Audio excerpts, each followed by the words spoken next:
नमस्कार, and special में आपका स्वागत है। मैं हूं मनोज सैनी। आपदा पर सियासत। जब भी कोई आपदा होती है तो उस पर सियासत भी होती है, और सियासत करने वाले चाहे वो भारतीय जनता पार्टी के लोग हो या कांग्रेस के, कर ही लेते हैं। और यही तो राजनीति है, यही सियासत है। लेकिन मध्य प्रदेश में इन दिनों बाढ़ की आपदा है। मुख्यमंत्री शिवराज सिंह चौहान या उनकी टीम लगातार इस प्रयास में है कि कैसे लोगों को राहत मिले, और जहां जो राहत पहुंचाना है, बचाव के कार्य करना है, उसकी तरफ आगे भी बढ़ रहे हैं। अभी सरकार के मुखिया शिवराज सिंह चौहान खुद चंबल ग्वालियर में है और लगातार लोगों से बात कर रहे हैं, और जहां जहां लोगों से मुलाकात करना वो भी प्रयास जारी है। इस बीच में कई तरह की दिक्कतें हैं, कई तरह की चुनौतियां सरकार के सामने हैं। लेकिन जब बात सियासत किया जाए तो फिर दूसरी बात हो जाती, क्योंकि भारतीय जनता पार्टी के मुख्यमंत्री तो लगातार जनता के बीच में पहुंच भी रहे। 4 तस्वीरों के जरिए दिखाते, फिर मैं आपको क्यों कह रहा हूं कि आपदा में सियासत भी होती है वो भी आपको समझाऊंगा। पहले देखिएगा, 4 तस्वीरें आपको दिखाते, इन 4 विंडो के जरिए आपको समझाने का प्रयास करते कि आखिर सरकार के क्या प्रयास है। वो देखिएगा आप, ये आफत की बारिश, राहत की कोशिश सरकार की तरफ से लगातार की जा रही है, और मुख्यमंत्री आपात बैठक ले रहे हैं। बाढ़ के हालात पर पल पल की नजर है, हर संभव मदद का भरोसा है। बाढ़ प्रभावित इलाकों का वो दौरा भी कर रहे हैं, और उन्होंने ढांढस भी बंधा है जनता को। पहले सुन लीजिए मुख्यमंत्री शिवराज सिंह चौहान क्या कह रहे हैं, फिर हम चलेंगे सियासत की तरफ कि आखिर क्यों इस पर सियासत गरमा रही। जरा सुन लीजिए मुख्यमंत्री शिवराज सिंह चौहान। हमको भोजन की व्यवस्था करते रहना है, और इसके बाद हम सूखे राशन की भी व्यवस्था करेंगे। एक व्यवस्था तत्काल हम उन परिवारों को जिनमें नुकसान पहुंचा है, पानी घुसा है, वो 50 किलो गेहूं पर फैमिली वो अलग से लेने की हम लोग व्यवस्था करेंगे। तो तात्कालिक सहायता है, बाकी सब काम हम लोग करेंगे। सबसे जरूरी चीज है, जिनके घर गिर गए उनको छत की व्यवस्था करवाना। तो सभी प्रभारी मंत्री और कलेक्टर इस पर ध्यान दें कि उनको छत की व्यवस्था हो जाए, क्योंकि बारिश का मौसम है, अगस्त के महीने में भी पानी गिरेगा। तो जहां भी जो बिल्डिंग हो सुरक्षित, उन बिल्डिंग्स में जब तक रखना आवश्यक हो वहां उनको रखने की व्यवस्था करें। बाद में हमको सोचना पड़ेगा कि 2-2.5 महीने के लिए क्या व्यवस्था करें, क्योंकि मकान अगर बनाना भी है तो मकान तत्काल नहीं बनेगा। मकान बनने में तो जिनका मकान गिर गया समय रहेगा, इसलिए कैसे वो सुरक्षित रह पाए बरसात में, अलग अलग स्थानों पे जैसी परिस्थिति हो उस व्यवस्था में भी आप लोग जुट जाएं। पीने के शुद्ध पानी। चलिए, तो मुख्यमंत्री कह रहे हैं कि आपदा में कैसे हमें अवसर प्रदान करना है और कैसे समझना है, कैसे जनता की सेवा करना है। लेकिन अब आपको समझाते हैं कि आपदा पर सियासत कहां हो गई। भारतीय जनता पार्टी के विधायक रामेश्वर शर्मा ये कह रहे हैं कि कांग्रेस के कारण बाढ़ आई। उन्होंने जिक्र किया अटल बिहारी सरकार की वो योजना जिसमें नदी जोड़ो आंदोलन की, नदी जोड़ो की एक योजना थी, लेकिन कांग्रेस ने उसको रोक दी थी। अब कैसे, जरा सुनिएगा। लेकिन कांग्रेस के विधायक कुणाल चौधरी को मुख्यमंत्री की जो कोशिशें हैं, जो प्रयास है, वो नाकाम दिख रहे हैं। जरा ये भी सुनिएगा, सुन लीजिए क्या कह रहे हैं रामेश्वर शर्मा जी, विधायक। पूरे देश में बाढ़ की और सूखा की वजह ही कांग्रेस है, और उसका कारण मैं आपको बता दूं कि श्रीमान अटल बिहारी वाजपेयी लाए थे नदी जोड़ो अभियान, और अगर उस समय उस प्रस्ताव पर काम हो जाता तो ना अधिक वर्षा से कोई क्षेत्र बाढ़ प्रभावित होते और ना कम वर्षा से सूखा क्षेत्र घोषित होते। क्योंकि नदियों को अगर हम एक दूसरे से लिंक कर देते, क्योंकि हम ये मानते हैं कि कुछ ही नदियां हैं जो 12मासी हैं, बाकी नदी बरसाती हैं, और बरसाती नदियों का जो पानी का फ्लो आता है उसको हम 12मासी नदियों में और आसपास के नालों में जब कन्वर्ट कर देते तो सारे क्षेत्र में पानी होता, रिचार्ज भूमि होती, हरियाली जिंदा होती, और बाढ़ की त्रासदी से किसी को जान देनी नहीं पड़ती, और सूखे के कारण भी किसी को परेशान होना नहीं पड़ता। इसलिए पूरा अगर बाढ़ और सूखा तो दोनों के अगर जिम्मेवार कोई है तो कांग्रेस। बाढ़ और ये त्रासदियों के अगर जिम्मेवार है तो कांग्रेस है। लेकिन भारतीय जनता पार्टी ने तय किया है कि आने वाले दिनों में हम 5-6 साल के अंदर ये सारी चीजों को इस तरह प्लान करेंगे कि आने वाले जो भयानक बाढ़ के कारण, सूखे के कारण जो परेशानी होती है उसका समाधान निकाला सकता है। देश में जिस प्रकार से बाढ़ के हालात हैं और जिन बाढ़ के हालातों में सिर्फ बैठक पे बैठक चल रही है और जमीनी स्तर पे ना तो कोई चीजें उतरती दिख रही है, और जो अव्यवस्थाएं इनकी सोच और समझ में हुई और अदूरदर्शिता के कारण जिस प्रकार के हालात बने हैं, लोगों के घर बार उजड़ चुके हैं, कई लोग रेस्क्यू के लिए बचे हुए हैं और लगातार हालत पे जायजे के साथ पूरे देश के अंदर इसे एक राष्ट्रीय आपदा घोषित करके पूरी ताकत और शक्ति के साथ वहां पे लोगों को रेस्क्यू किया जाना चाहिए, उन्हें राहत पहुंचाना चाहिए। और कहीं ना कहीं जिन परिस्थितियों के अंदर लोग बैठे हुए हैं, वहां पे बैठकों से नहीं, जमीनी स्तर के ऊपर कार्य हो, इस ओर सरकार को ध्यान देना चाहिए।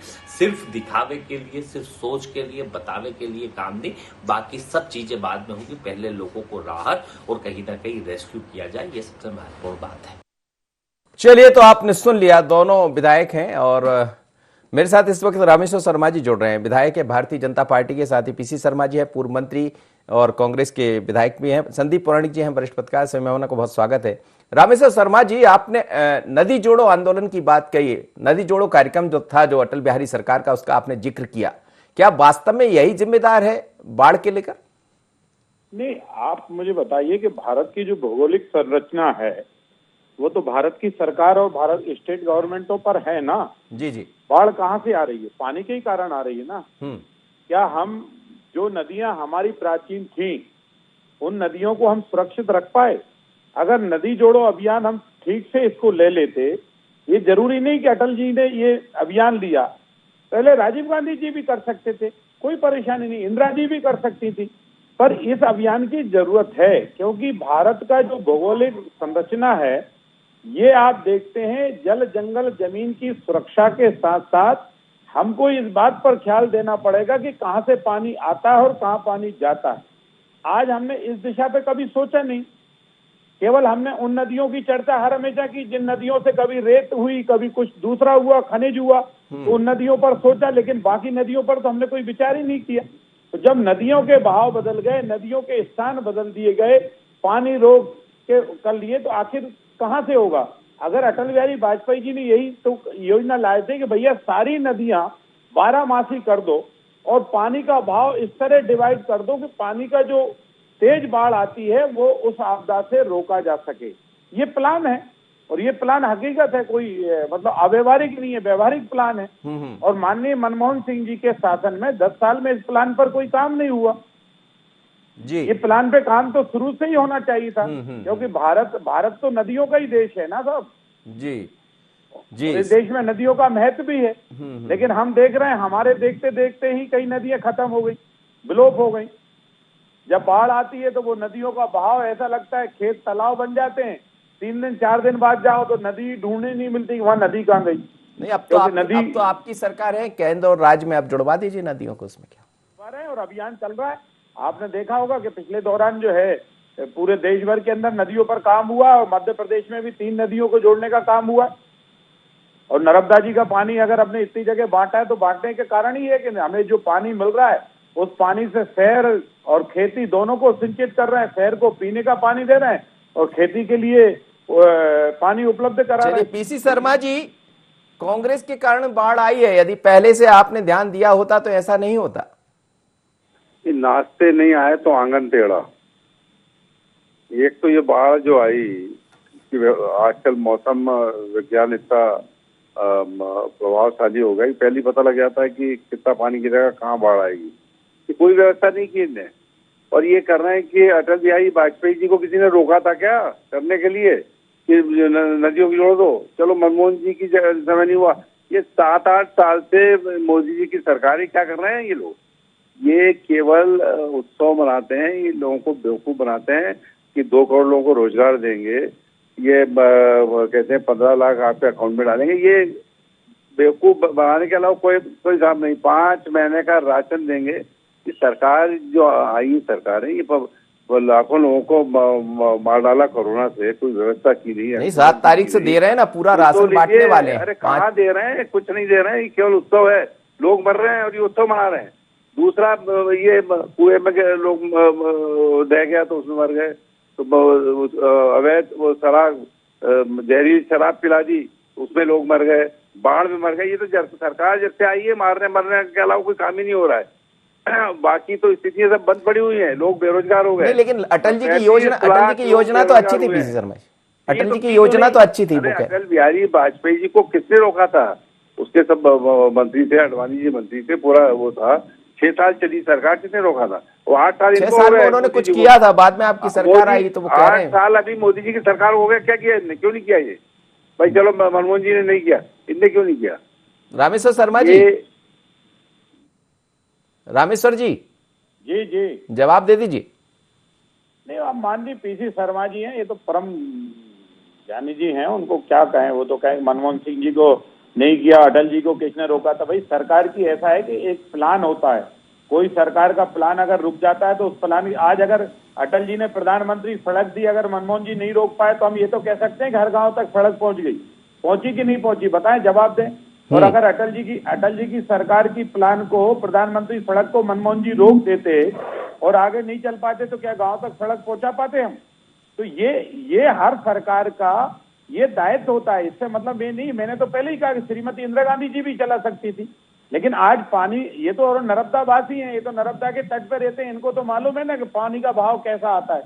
अगर वही नर्मदा भैया अपनी धार बदल दे और नर्मदा को भी हम दाएं बाएं कर दें तो क्या बच पाएंगे क्षेत्र? नहीं बच पाएंगे। और इसलिए जरूरी है कि एक नदी को भरने के लिए पूरे अगर क्षेत्र का सर्वे किया जाए तो 150 स्थान से बारिश के नाले उसमें आके जुड़ते हैं, तब जाके नदी उफान पर आती है। चलिए, जवाब मिल गया पीसी शर्मा जी आपको। हाँ मिल गया। देखिए, ये काम अगर कुछ शुरू हो गया होता तो होता, कहीं कुछ थोड़ी बहुत ही शुरुआत होती तो ये मोदी जी को ये वो क्यों नहीं मान रहे हैं कि मोदी जी कर देते इसको? कहीं ना कोई बात होगी कि 8 साल में मोदी जी नहीं कर पाए जो अटल जी ने शुरू किया था, तो ये सब होगी और प्लान होगी। करने को क्या, राजीव गांधी जी ने आज पूरा कंप्यूटर चल रहा है, पूरी अच्छी चल रही है, पेगासिस चला रहे हैं ये लोग, ये पूरी चीजें आई ना, ये वो आज जो कंप्यूटर साइंस इतना आगे बढ़ा है, जिसका इस्तेमाल दूसरी चीजों में कर रहे हैं, ये सब राजीव गांधी की देन थी। और राजीव गांधी ने कराए पंचायती चुनाव, नगर निगम, नगर पालिका के चुनाव, ये लोग करा नहीं रहे, वो भी रोक दिए इनने।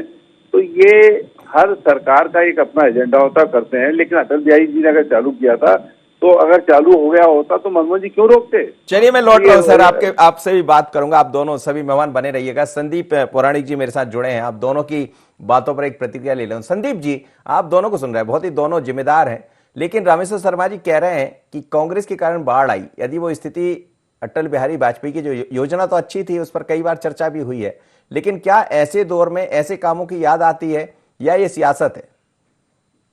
देखिए मनोज जी, हम एक चीज देखते हैं, जब भी समस्या आती है, हम यूं कहें कि आग लगती है तो कुआं खोदने जाते हैं। ये परंपरा हमारे देश की बन चुकी है। किसी राजनीतिक दल पे नहीं जाऊंगा। जैसा रामेश्वर शर्मा जी ने कहा, नदी जोड़ो योजना की बात ठीक है कि नदियां जुड़ जाएंगी तो बहुत हद तक जो सूखी नदी है उसमें पानी आ जाएगा, पानी का डिस्ट्रीब्यूशन हो जाएगा। लेकिन एक बड़ा सवाल उठता है मनोज जी कि हम देखते हैं तो हमारे यहाँ की जल संरचनाएं लगातार खत्म हो रही हैं, नदियों में सिल्ट जमा हो रही है, बांधों का भी जो जल क्षमता है वो कम होती जा रही है।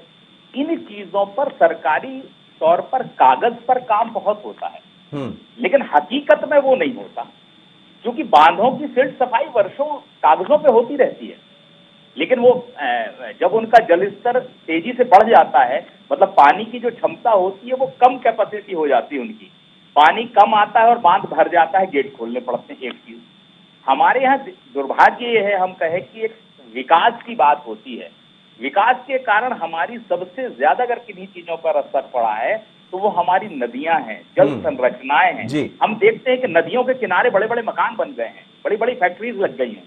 इन चीजों पर सरकार की जिम्मेदारी है ध्यान देना। नदी जोड़ो ये योजना अच्छी है, इसका कोई अब उस पर कोई सवाल नहीं उठा सकता, लेकिन ये भी उतना ही सही है कि सरकारों ने, किसी भी सरकार ने नदियों को ईमानदारी से बचाने की कोशिशें नहीं की।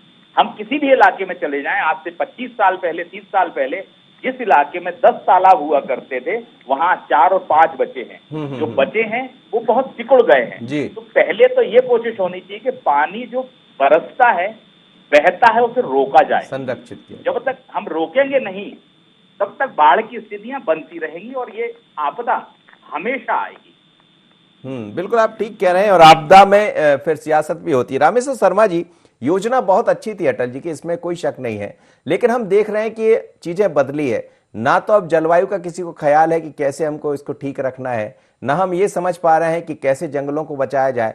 कटाव नदियों के किनारे बहुत हुआ है, क्योंकि पहले जब जंगल रहा करते थे तो उसमें राहत मिलती थी।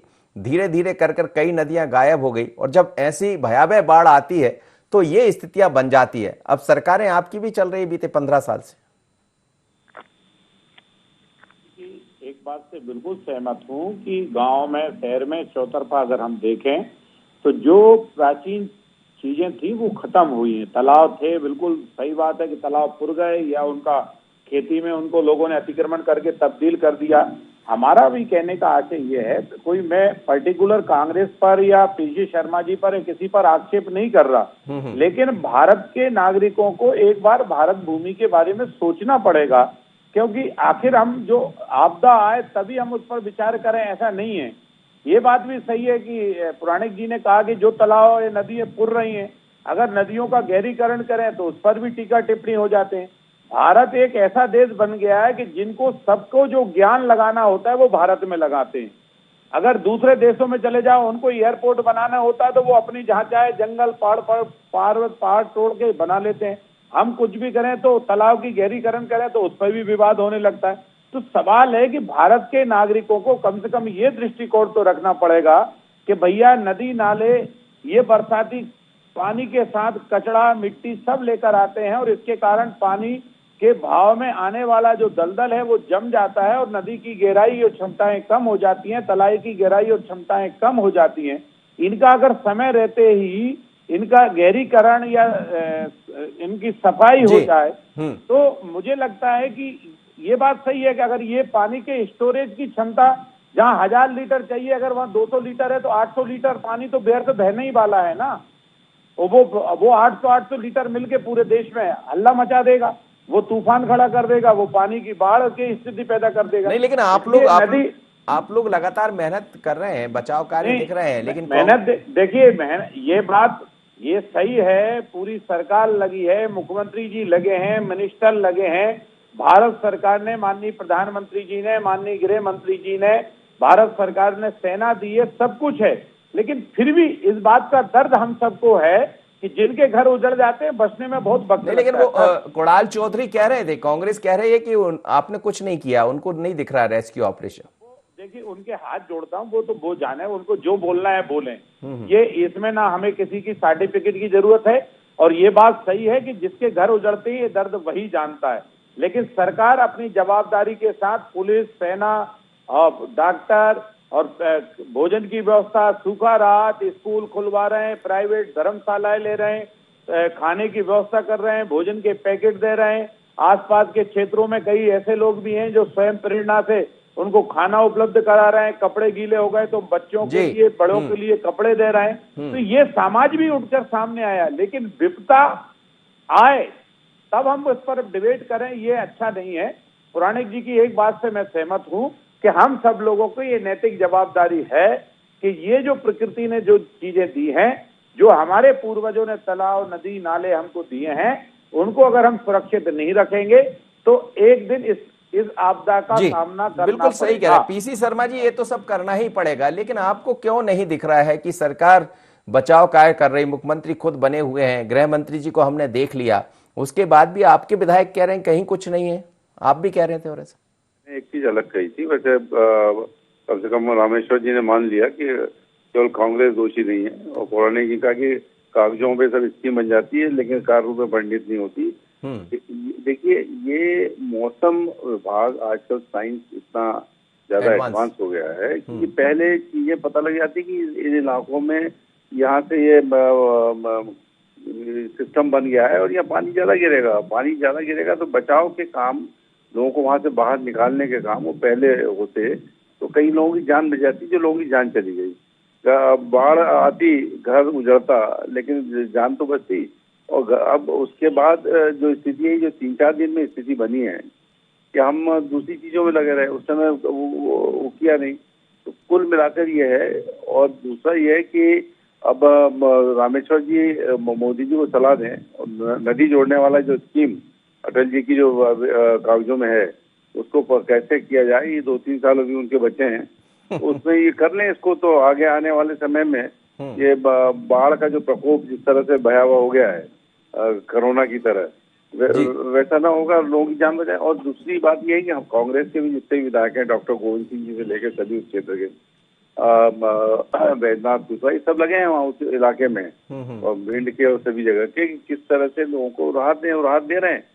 बाकी सब काम सरकार का होता है, लेकिन ये जितने भी कांग्रेस के लोग हैं वो सब पूरी ताकत से वहाँ पे लगे हुए हैं। बीजेपी के भी जो विधायक हैं जो लगे हैं, मंत्री लोग भी जा रहे हैं, मुख्यमंत्री जी भी सब चीजों को कर रहे हैं, लेकिन ये समय रहते नहीं हुआ। कुल मिलाकर कहना मैं ये है कि अगर समय रहते ही सब चीजें होती तो ये स्थितियां पैदा नहीं होती। नहीं, अब पानी इतना तेज आ गया, अब उसमें क्या करते हैं आप बताइए। इतना तेज बारिश की कई वर्षों के रिकॉर्ड टूट गए, आपकी सरकारों के रिकॉर्ड भी टूट गए। इतनी बारिश कभी चंबल ग्वालियर में नहीं हुई थी। कहते कि 1972 के बाद इस तरह की स्थितियां वहां पर बनी है। काम पहले हो सकता था। संदीप नहीं जाती। जी संदीप पौराणिक जी, चीजें बदल रही, जलवायु में परिवर्तन आया है, मौसम बदले हैं, और जिस तरह से भयावह स्थिति अचानक बन जाती, पहले होता यह था कि धीरे धीरे बारिश होती थी, फिर एक अलग रूप उसका दिखाई दे, लोगों को संभलने का मौका मिलता था। आजकल तो संभलने का मौका भी नहीं मिलता। तो आपदा में अवसर भी तलाशा जाता है और आपदा पर सियासत भी होती है। मनोज जी, आप ये मान के चलिए कि प्रकृति अब इतनी नाराज हो चली है कि हर चीज अचानक होती है और भयावह होती है।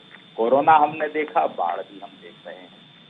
बात कुल मिलाकर के ये है कि हमारे यहाँ तैयारियों का चलन कम रहा है। राजनीति में भी देखें, सत्ताधारी दलों को देखें या प्रशासन को देखें, हम लोग पूर्व तैयारियां नहीं करते हैं। ये बात सही है कि इस बार बारिश बहुत तेज हुई, अचानक हुई, लेकिन कहीं हमारे यहाँ कोई व्यवस्था थी क्या पहले? ये एक बड़ा सवाल है, क्योंकि जनता ये मान के चलती है कि जब भी हम आपदा में आएंगे तो हमारी मदद होगी, हम सुरक्षित होंगे। तो इसकी तैयारी तो कहीं ना कहीं पूर्व से होनी चाहिए। पीसी शर्मा साहब की जो बात है उससे मैं सहमत हूँ कि तैयारी होनी चाहिए, क्योंकि हमें मौसम का अलर्ट पहले मिल जाता है।